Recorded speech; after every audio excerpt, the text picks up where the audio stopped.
Capítulo 7. Segredo número 2. A vontade rendida. Pai, se queres, passa de mim este cálice. Contudo, não se faça a minha vontade, e sim a tua. Lucas 22:42. Não percebemos o significado do que aconteceu no Getsemane. Se o Calvário é a porta para a salvação, o Getsemane foi a dobradiça. Foi nesse jardim que o futuro eterno da humanidade ficou na balança. Foi aqui que o nosso destino foi decidido. Toda a história dependia desse momento. No ponto em que Adão fracassou no jardim do Éden, Jesus prevaleceu no jardim do Getsemane. A chave para a vitória de Cristo ali foi o segredo de toda a sua vida, personificado naquelas 10 palavras imortais: não se faça a minha vontade, e sim a tua. Os soldados romanos agarraram Jesus e o crucificaram, mas eles não puderam tirar a sua vida, porque ele já havia entregado no Getsemane. Ninguém toma a minha vida de mim, foi a confissão de Jesus, mas eu a entrego por mim mesmo. Aqui que encontramos o próximo grande segredo para descobrir a vontade de Deus para as nossas vidas, o segredo da vontade rendida. Pode haver uma diferença entre o que queremos e o que Deus quer. Com essa consciência, precisamos constantemente garantir que a nossa vontade esteja rendida à sua. Muitas vezes, as pessoas embarcam na jornada para descobrir a vontade de Deus, já tendo se decidido sobre o que acham que Deus quer que elas façam. Se realmente quer a vontade de Deus para a tua vida, não pode simplesmente orar, seja feita a tua vontade. Você precisa incluir e não a minha vontade. O primeiro segredo para descobrir a vontade de Deus é buscar o reino em primeiro lugar. A oração do Pai Nosso, na qual Jesus nos ensinou a orar para que o reino de Deus venha. Gostaria de enfatizar a segunda parte da mesma frase da oração do Pai Nosso que focamos anteriormente. Jesus orou: venha o teu reino, e com o mesmo fôlego continuou a sua petição dizendo: seja feita a tua vontade. Mateus 6:10. Esses dois tópicos andam de mãos dadas. Você não pode ter um sem o outro. Para entender a correlação entre o reino de Deus vindo e a sua vontade sendo feita, vamos primeiro considerar o que é um reino. Um reino era a esfera na qual a autoridade e a vontade de certo rei eram reconhecidas e obedecidas. Muitas pessoas acham que sempre que a Bíblia fala sobre o reino de Deus, ela está se referindo ao céu. Quando Jesus ensinou sobre o reino de Deus, creio que ele tinha algo mais em mente. Se o reino de um rei é a esfera na qual a sua vontade é observada e obedecida, então o reino de Deus está presente sempre que a autoridade de Deus é reconhecida e estamos submetidos a ela. Quando Jesus ora, venha o teu reino, ele está deduzindo o que afirma explicitamente em seu fôlego seguinte: seja feita a tua vontade. Mas a oração de Jesus não é como o lema do Burger King. Jesus não está dizendo: Pai, faça do seu jeito, assim como todos os outros fazem do jeito deles. Jesus estava orando para que a vontade de Deus seja feita exclusivamente. Todas as outras vontades se curvarão à vontade divina. A autoridade de Deus é reconhecida e as pessoas são submissas a ela. E tudo se alinha com o que o Pai deseja. O reino na terra. Jesus orou: venha o teu reino, seja feita a tua vontade, assim na terra como no céu. Em Gênesis 2:7 diz: Deus formou o homem do pó da terra. Somos feitos da terra e somos vasos de barro. E quando a vontade de Deus é realizada em nós ou na terra, então a vontade de Deus pode ser feita sobre a terra. Jesus orou: venha o teu reino, e continuou dizendo: seja feita a tua vontade. São duas condições inseparáveis. Onde quer que o reino de Deus tenha chegado, ali a sua vontade está sendo feita. Quando a vontade de Deus está sendo feita, ali o seu reino chegou. Se estivermos buscando o reino em primeiro lugar, então o reino é a nossa principal ambição. Isso é demonstrado de duas maneiras. Primeiro, queremos ver a vontade de Deus sendo feita na terra, em nossas próprias vidas. Segundo, procuramos ver a sua vontade sendo feita sobre a terra, em todo o mundo. Tudo começa com o coração. Tudo começa conosco. Muitas pessoas querem transformar o mundo. No entanto, o coração e a vida de muitas dessas pessoas ainda não estão rendidos. Jesus disse: o reino de Deus está dentro de vocês. Veja em Lucas 17:21. Jesus Ele falava sobre a vontade de Deus sendo feita no coração dos homens. Reis humanos lutam por terra e despojos, mas o bem permanente que Deus deseja é o coração.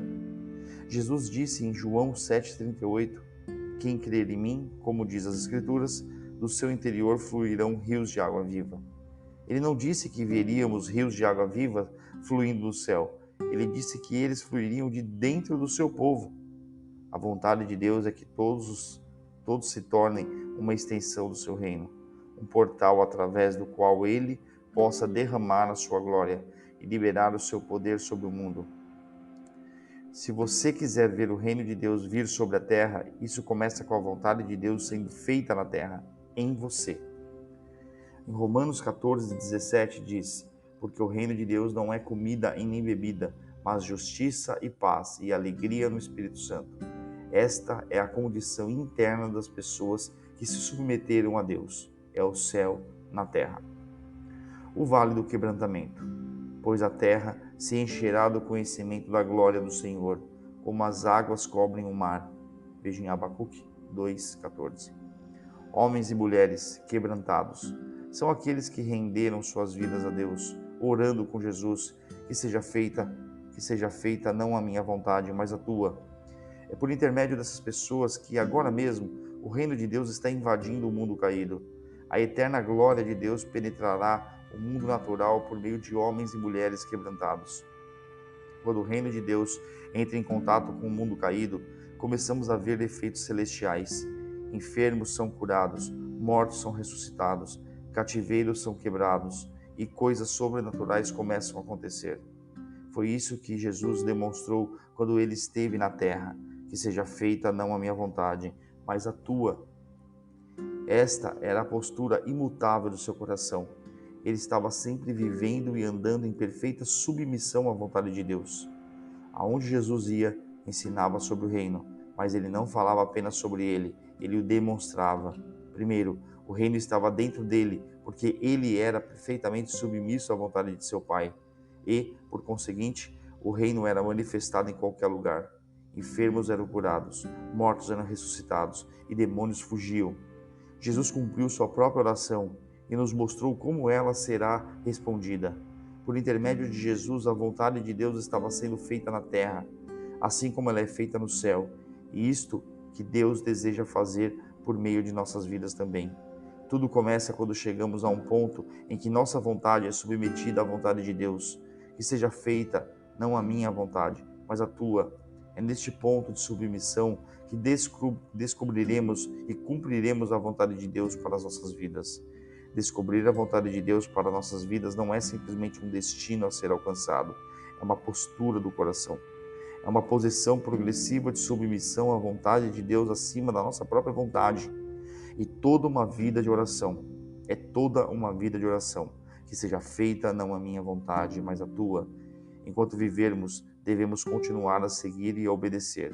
Descobrir a vontade de Deus para as nossas vidas acontece diariamente, na proporção que buscamos constantemente e fielmente conhecer e fazer a sua vontade. À medida que viajamos pela jornada da descoberta da vontade de Deus, o caminho estreito passa por um vale escuro, onde Deus testa nossos corações e nos quebra. O processo de quebrantamento é desconfortável, mas é muito importante suportá-lo, se quisermos ver a vontade de Deus sendo feita em nossas vidas. O vale do quebrantamento é onde aprendemos a dizer que seja feita não a minha vontade, mas a tua. Embora doloroso, libera um poder tremendo e nos torna úteis para Deus.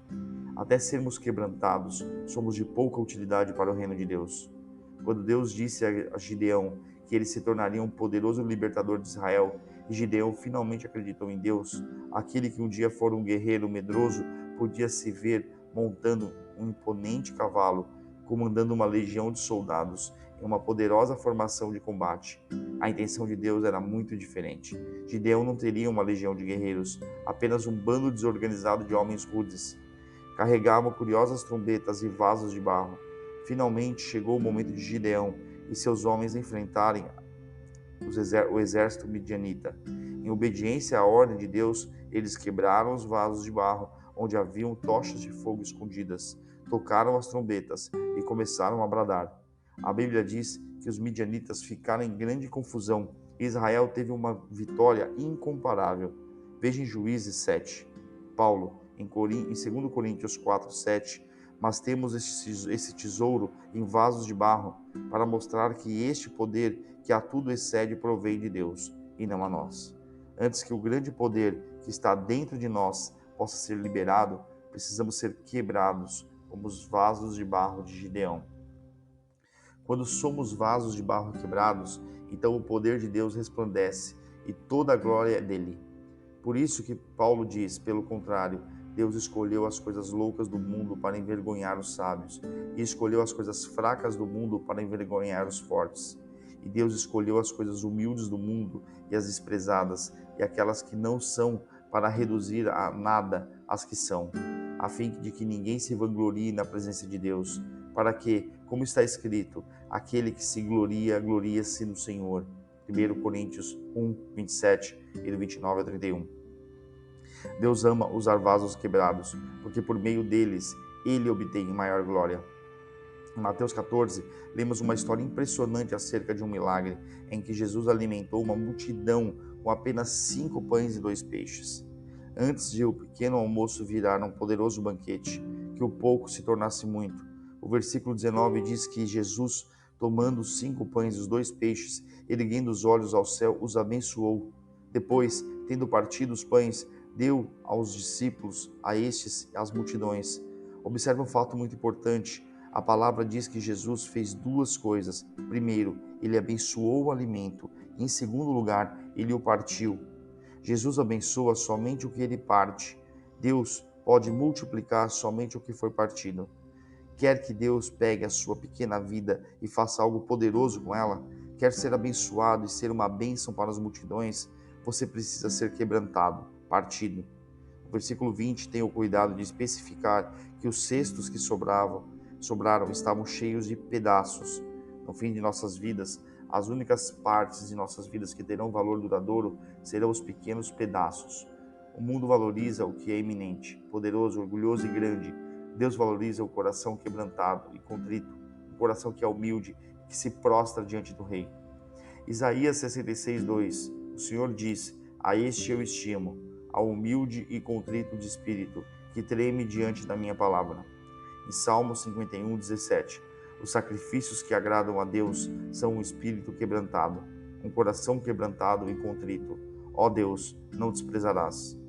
Em Hebreus 11, 21, fala sobre o grande patriarca Jacó, no fim de sua vida, e o descreve dizendo que ele estava apoiado na extremidade do seu bordão. Isso vale a pena ser mencionado porque Jacó havia sido marcado por um encontro com o Senhor que o deixou coxo. O Jacó que mancava não era o mesmo Jacó que furtou o direito de primogenitura de seu irmão e que defraudou seu pai idoso. Jacó que mancava era um homem quebrantado. Jacó lutou toda a sua vida para obter a bênção de Deus por meio do engano e da manipulação. Foi apenas depois que ele se quebrantou diante de Deus que a Bíblia diz que ele recebeu a verdadeira bênção, a bênção do Senhor. Veja em Gênesis 32, 29.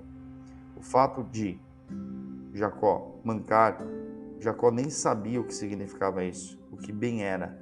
O fato dele mancar era uma lembrança do encontro com Deus, que havia transformado sua vida, que o deixou manco e tendo de se apoiar. Esse foi o Jacó que se tornaria um poderoso patriarca e o pai de uma nação que leva o seu novo nome, Israel. Na última ceia, Jesus tomou o pão da comunhão e disse: tomai, comei, isto é o meu corpo, que é partido por vós. Em 1 Coríntios 11, 24. Esse quebrantamento do qual ele falava era a crucificação que ele logo enfrentaria. Esse quebrantamento liberaria o maior poder que o mundo já conheceu. Paulo diz: estou crucificado com Cristo, logo já não sou eu quem vive, mas Cristo vive em mim. Veja em Gálatas 2, 20. Quando estamos crucificados com Cristo, esta morte do eu é um quebrantamento que permite que a vida de Cristo flua de nós. Uma pessoa quebrantada é uma pessoa que está crucificada com Cristo. Morte à sua visão. Sermos crucificados com Cristo e morrer para o eu. O que queremos dizer? Significa que morremos para os nossos desejos, para o nosso ego e para a nossa vontade. Às vezes, isso até significa morrer para a nossa própria visão. É possível que o chamado, as promessas e a visão que Deus nos deu se tornem a nossa ambição principal, tornando-se opositores a Deus, pois Ele não está disposto a dividir o nosso coração com nada, nem mesmo com coisas boas. Deus não estava disposto a dividir o coração de Abraão, nem mesmo com Isaque. Deus pediu a Abraão para colocar Isaque no altar e oferecê-lo como sacrifício, sabendo que esse seria o teste definitivo do amor de Abraão. A palavra render é uma palavra radical. Muitos de nós estamos dispostos a nos render até que comece a doer, mas a verdadeira rendição é dolorosa. A verdadeira rendição não está sujeita à nossa capacidade racional. Para Deus, a rendição não é completa até que seja totalmente abrangente, completa, total. Não é simplesmente dizer, seja feita a tua vontade, mas inclui, e não a minha. Essa morte para o eu não é um tipo de sadismo divino. Deus tem sempre a vida em mente. Deus deseja remover aquilo que impede a vida e o crescimento. Esse lugar de morte também é o lugar de nascimento. E é como os propósitos de Deus nascem na terra. Em João 12:24, veio à minha mente: se o grão de trigo caído na terra não morrer, fica ele só, mas se morrer, produz muito fruto. E se Deus lhe pedisse para abrir mão daquilo que você mais gostasse, se ele lhe pedisse para entregar o seu dom ou talento, aquilo que o define, aquilo em que você encontra o seu valor, conseguiria deixar a sua promessa no altar como Abraão fez com Isaque? Parou para avaliar quem está sentado no trono do teu coração? É você? É a sua visão? É o seu sonho? Ou é Jesus? Deus tem um plano maravilhoso para a tua vida. Ele quer usar você de formas extraordinárias para a sua glória. A ressurreição só vem depois da morte. A morte para o eu, a morte para a sua vontade, a morte para os seus desejos e a morte para os seus sonhos. É nesses momentos dolorosos de redenção que o reino de Deus é estabelecido em nós, quando oramos com Jesus. Que seja feita não a minha vontade, mas a tua. Esse lindo quebrantamento permite que nos tornemos uma extensão do domínio de Deus.